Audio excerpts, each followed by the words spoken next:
Welcome everyone to Stoke on Trent College in catering. I want to talk to you today about getting your turkey ready for the oven. We're always faced at this time of the year with a bird or a joint twice the size that we normally cook. So we've got special considerations on cooking time and preparation. What I'm going to do is show you two methods of getting this ready for the oven.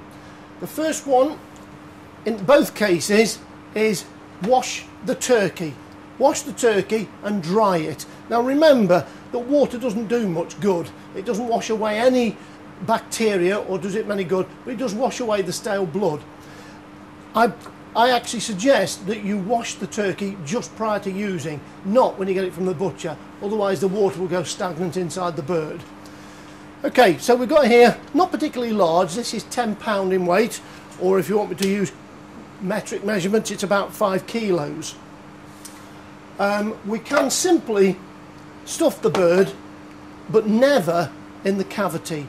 This cavity is completely hollow. We need that hollow to let the air circulate, so the cooking, the heat from the oven gets from the inside as well as the outside. If you stuff it, you've got a huge bulk of meat there that will take hours and hours to cook. So what we're going to do, I've made a little bit of stuffing here. Not particularly exciting, this one, there's no chestnuts or anything like that, but there is a little bit of sausage meat in there, makes it a little bit nicer. So I'm going to put that in what we call the neck end. So push that in there. It's handy to have everything prepared first. Your stuffing, your string, your knives, your roasting tin, everything.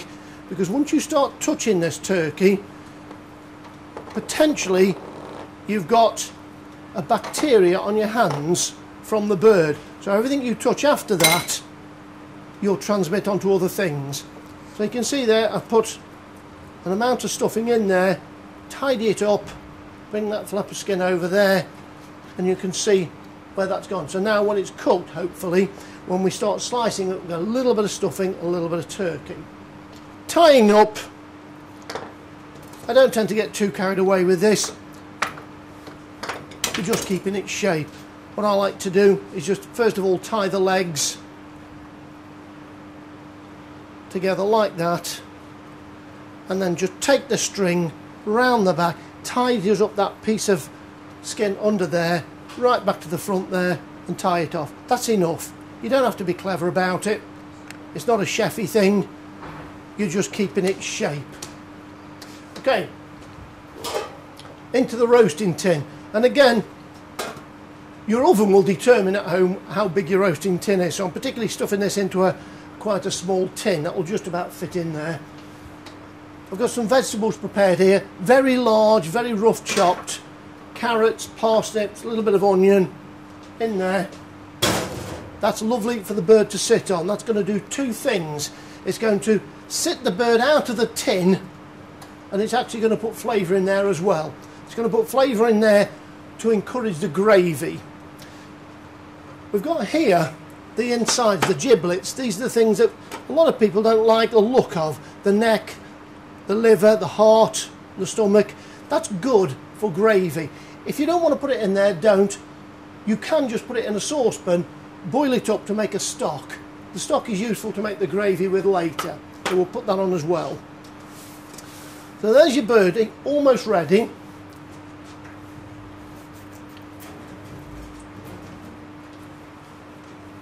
Season, a little bit of salt, a little bit of pepper, and a little bit of fat that we've melted down that will aid the basting. I'm using margarine. You can use butter, a bit extravagant, but it's a nice flavour. Olive oil is a little bit healthier, it hasn't quite got the flavour. Put a good coating on there, and then we're ready for the oven. I'm going to cover that in tin foil.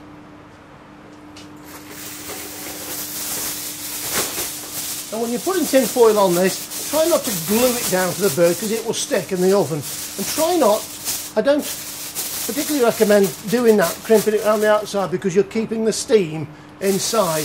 What I suggest is put it on the bird, tuck it in. If you've got a fan assisted oven, it will blow this about a bit, so tuck it inside there, not too tight. That is now ready for the oven. This bird weighs £10 or 5 kilos. We've calculated a cooking time of 3 hours as a guideline only. We calculate 15 to 20 minutes per pound, or 500 grams. This will be in the oven for about 3 hours. Then we need to check the cooking is complete by temperature probing it. That could take a long time, 3 hours. A bigger bird will take even longer, of course. What I'd like to show you now is an alternative. We're going to take this apart now, take the string off. I'm going to remove the legs from this bird. Loosen the legs up a little bit and cut the skin between the legs and the breast. Turn the bird over. I've already stuffed it, so be careful we don't lose that. And take the knife, follow the line of the leg all the way around. Imagine a line down the back of the bird, take the leg right to that line, and then just break the joint open. That way you can see the joint there and you're not cutting through bone. So there's one leg there. Same with the other one. Through the skin first, round the back of the bird. Should join up through the bird there, so we don't do the leg there, so we don't lose any meat. Break the joint open.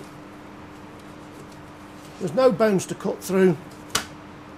Second leg. Okay. Now we're left then with a little bit of a bone there. We don't particularly want. Not in for roasting anyway. So what I'm going to do is just remove that down to about there. So you can see it's almost a joint now. You can see it moving. So I'll mark it with a knife there. Very definitely but gently use the heel of the knife and chop through the bone.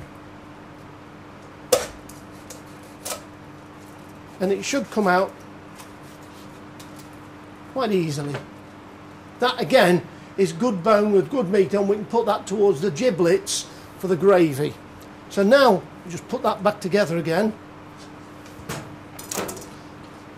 And we've got a bird you'll recognise as what we call a crown, which is just the breast on a bit of the frame. Okay, that has reduced the weight almost by half. So instead of having a £10 bird now, I'm down to £5 to £6. So we calculate that cooking time literally less than 2 hours. So that's a massive improvement. I'm going to put that bird in the oven using exactly the same technique. A little bit of seasoning on there. A little bit more margarine on there. Cover it up with tin foil and pop that in the oven. Now the beauty of this is we now have a second tray for the legs.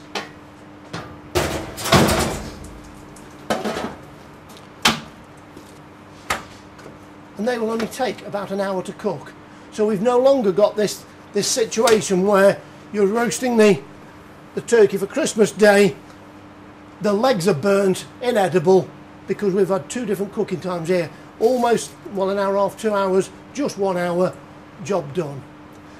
The important thing now is this. You've got turkey, salmonella possibly on your fingers and all over the table there.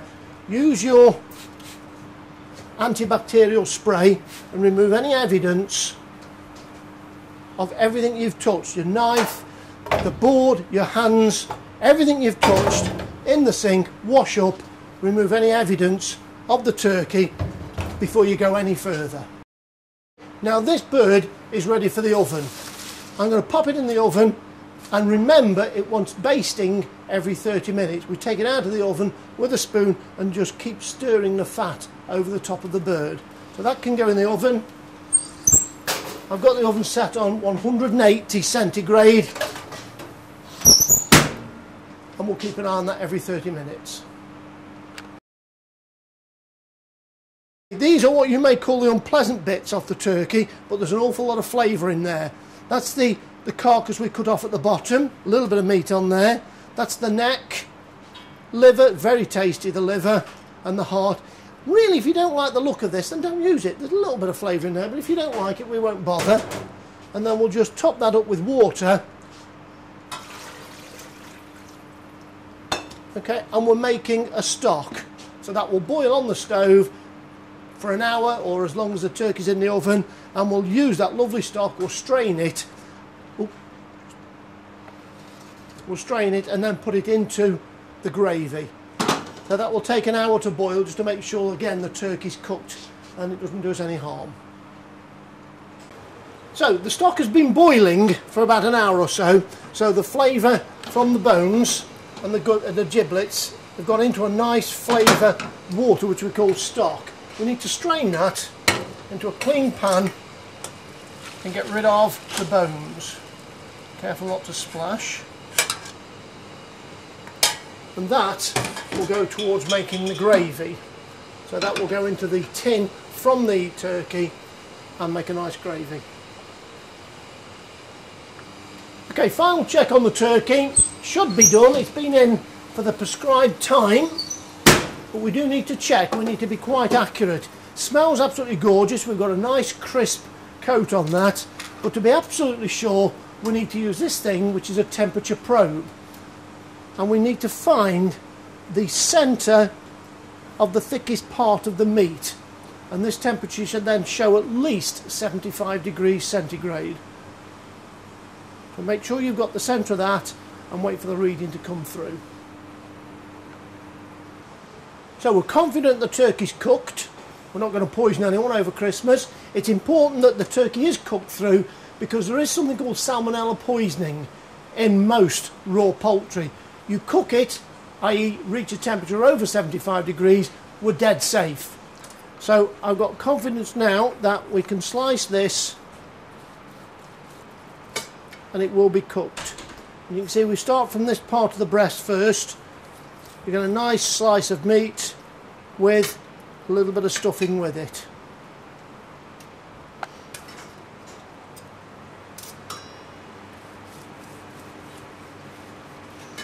The stuffing takes on the flavour of the meat and vice versa.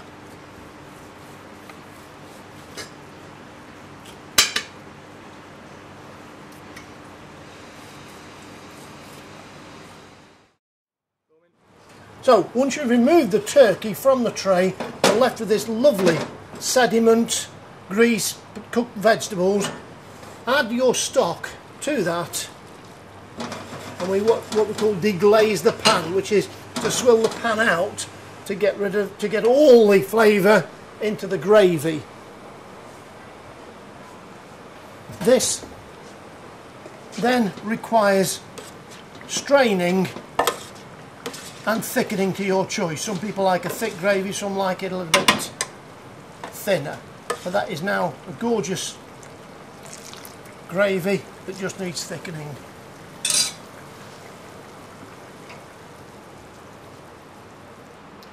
So now we've completed the task of safely cooking the turkey and sat down to a lovely lunch there. The one thing remains is, as soon as you've eaten, this has to go in the fridge. It's important that meat is either hot or cold. This leaving it to cool in a warm room is simply not good enough. It has to be in the fridge. Maybe a bit of a problem because your turkey's quite big and you have a small fridge. You may even have to take the beer out of your fridge, but it has to go in the fridge.